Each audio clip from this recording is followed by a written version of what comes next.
Welcome back to the channel where we continue in Power BI, and today we're going to work on some DAX.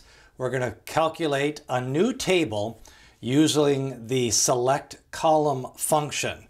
And what this allows you to do is make a little bit smaller table. If you have a wide table, a dimension table, and you want just a couple of columns, you can use the select column, create a new table, and then you can take a look at those columns in that new table. Let's go to Power BI. Back in Power BI, and this time around, we're going to take a look at the Select Columns feature. This function in DAX allows you to build a new table. So we currently have a customers table, and it has quite a bit of columns, and we want to make a smaller table that contains two columns from this bigger table.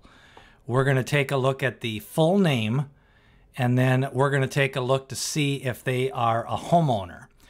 And the final results looks like this. It contains a full name and a homeowner signal, and it uses the select columns.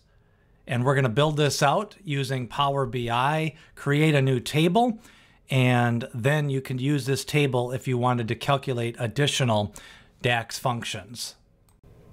Back in Power BI, and this time around we are going to make the table, and we are going to have our naming convention. We're in the customers table currently, and we want to make a new table. So in your table tools, you are going to hit new table, and the select columns is a new table function. And what we are going to do is create a new table called Select Column Video. And then we start the syntax, which is going to be select columns. And select columns asks for a table. Where do we want to get the table data from, the new table? And then we start to build out the names. So the first thing is the table that currently we have is a customers table. So that is the table. Then we are going to make the names, and the names we're going to take from the current table and build them out. So we are going to take the parentheses, full name, and that is the name of the current column. And we are going to add in the full name.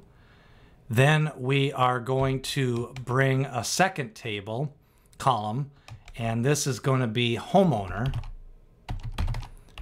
And it's going to come from the homeowner column. And by hitting the left parenthesis and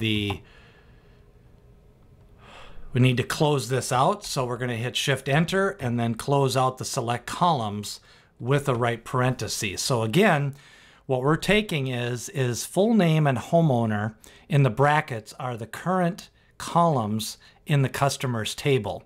And we're making a new table called Select Column Video, and it's going to create a new table. So then when we go to our tables, we have a new table called Select Columns Video. And that is basically the syntax. We have a table, every single row in the customers table. It's going to take the full name and the homeowner, and it's going to select either yes or no, whatever's in that column. So that is the select column, and we're going to do a second example. Let's take a second example of the select columns. Now in the first one, the new table, the columns were the exact same name as we had in customers table. So this time around, we are going to create a new table, and we're going to do that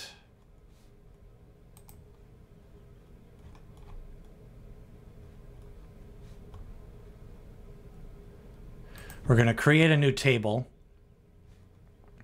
And we're going to call this example 2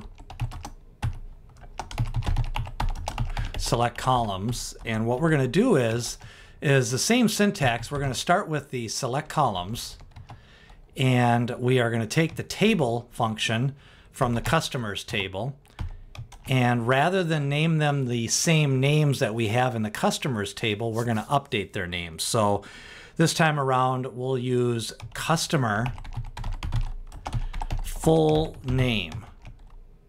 And then we are going to bring in from the customer table, the current name is just full name. And then for the second column, we're going to call this one customer education level. And we're going to bring in education. And then we're going to close out the select column statement. So even though we're taking from an existing customer table, we can rename them new columns. So we're going to take full name and change that to customer full name. And then from education, we're going to name that to customer education level. And what this creates is a new table. And we will take a look at this table inside the data view. And we have the customer full name and the customer education level. And these are the new column names. Even though they came from the existing customer table, we changed the column names. So that is a second example of the select column function. And you could bring over 2 columns, 3 columns. You could do it from different tables. This time around, we took a look at customers both times, but we could do it from the products table as well. So if we went to the products table and we want the product name and the discount price just to be a small table, we could do that as product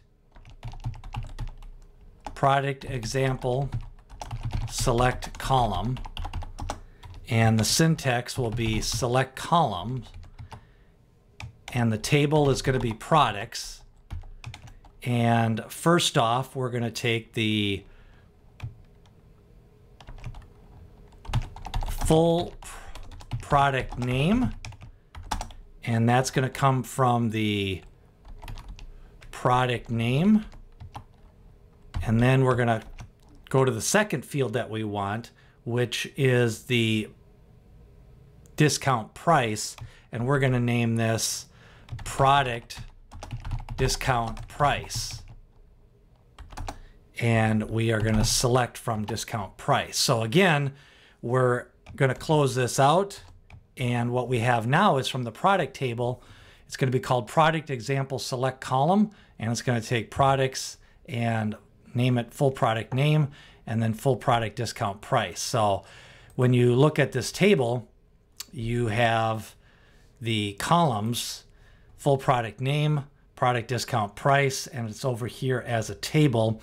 Now you notice this little icon that does indicate that it's a calculated column table, and that is an example of using the select columns for creating a new table. We created a new products table and a new select column table. And if we wanted to use those in additional measures, we could as well. So that's a look at the select columns inside Power BI.